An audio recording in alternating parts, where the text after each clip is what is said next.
สวัสดีผู้ชม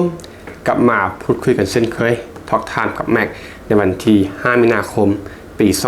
2026 ในพีนี้เราอยู่กับจุดพักรถที่วอเดวาง่ายที่สุดในประเทศไทยห้างว่ามีการก่อสร้างสำเร็จท่านผู้ชม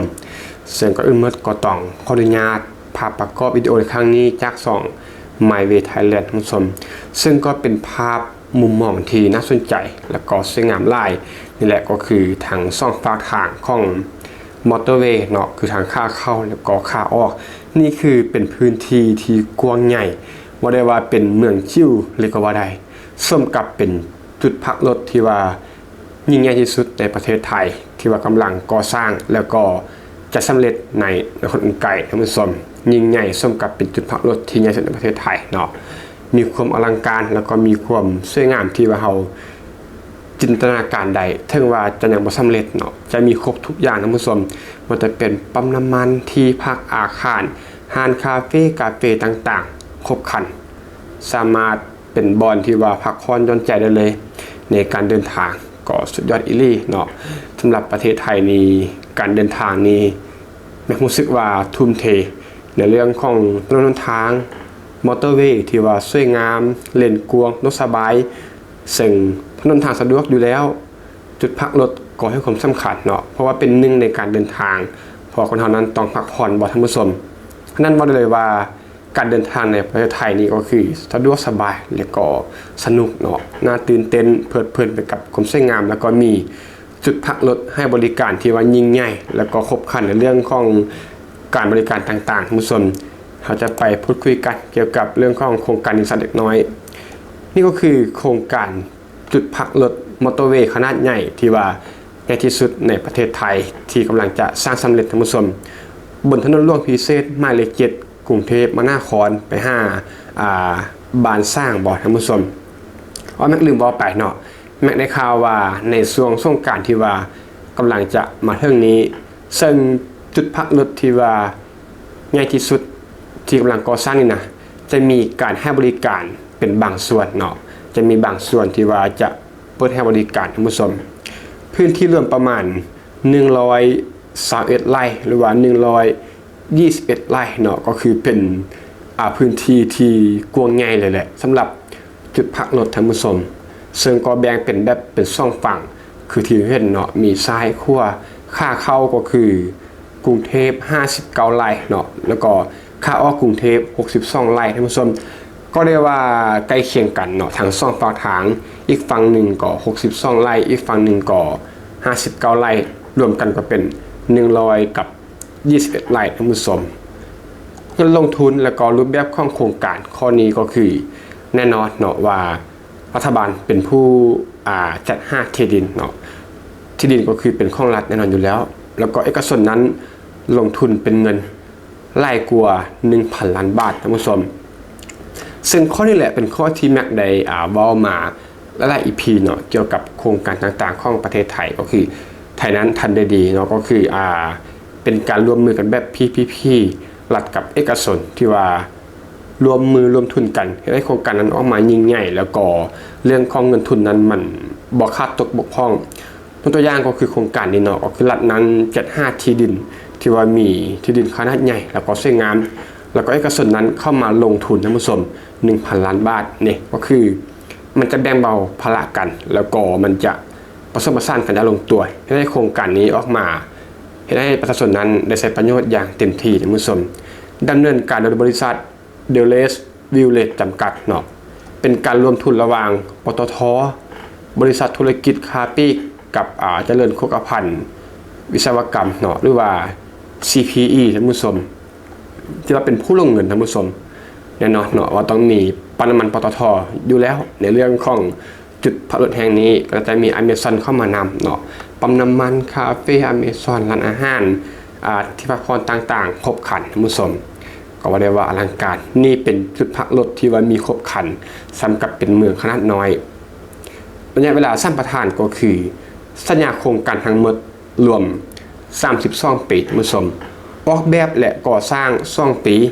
แล้วก็เหลืออีก30 ปีก็คือการบริหารโครงการเนาะ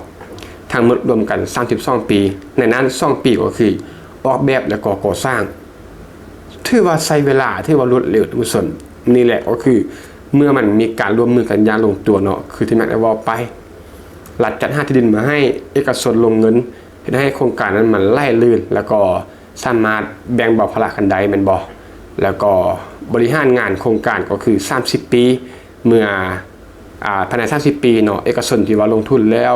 เก็บค่าเช่าค่าที่ค่าบริการต่างๆจนสามารถทอนทุนได้แล้วก็มีกำไรโครงการนี้ก็จะส่งต่อให้กับเป็นของรัฐทั้งหมดนี่แหละก็คือความสุดยอดต้องยกโปรให้เลยให้เอกชนนั้นเข้ามาลงเงินเข้าไปให้เอกชนนั้นเข้ามาลงเงินเนาะโดยที่รัฐนั้นเป็นเจ้าของที่ดินหลังจากครบสัมปทานแล้วก็รัฐก็เป็นเจ้าของทั้งหมดก็ต่างฝ่ายก็ต่างได้ไปนี่แหละก็คือสุดยอดของการร่วมมือของประเทศไทยซึ่งไฮไลท์ที่สำคัญของโครงการนี้แน่นอนว่ามันเป็นจุดพักรถขนาดใหญ่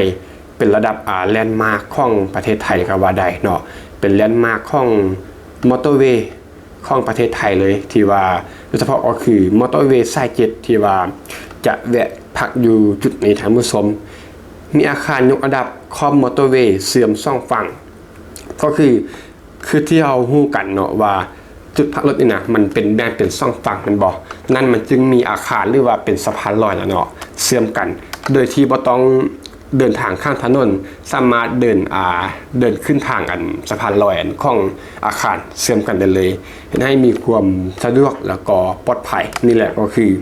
ความสุดยอดของการออกแบบแล้วก็ความคิดท่านผู้ชมเฮาจอดรถอยู่ฝั่งนี้เนาะอยากจะมาใช้บริการอยู่ฝั่งนี้ก็สามารถเดินผ่านสะพานลอยไปเลยโดยที่บ่ต้องข้ามถนนที่ว่ามี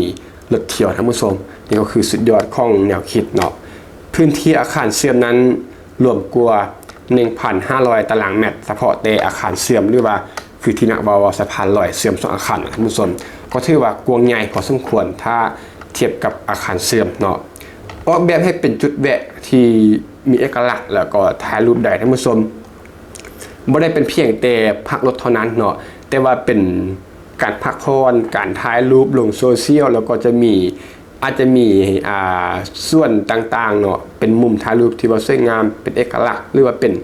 แลนด์มาร์คระดับประเทศไทยเนาะก็คือมาแวะแล้วก็ต้องลงไป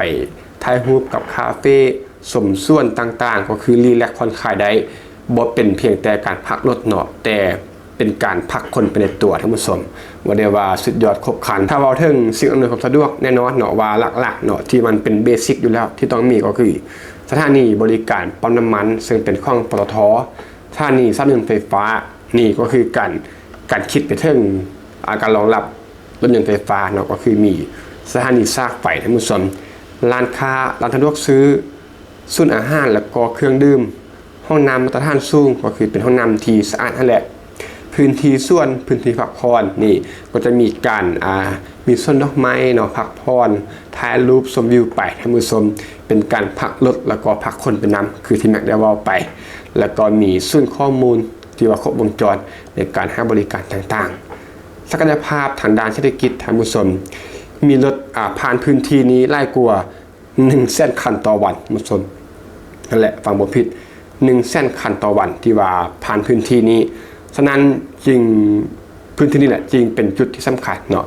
ที่ว่าจะเป็นจุดพักรถที่ใหญ่ที่สุดของประเทศไทยซึ่งก็จะรองรับการเติบโตการท่องเที่ยวของ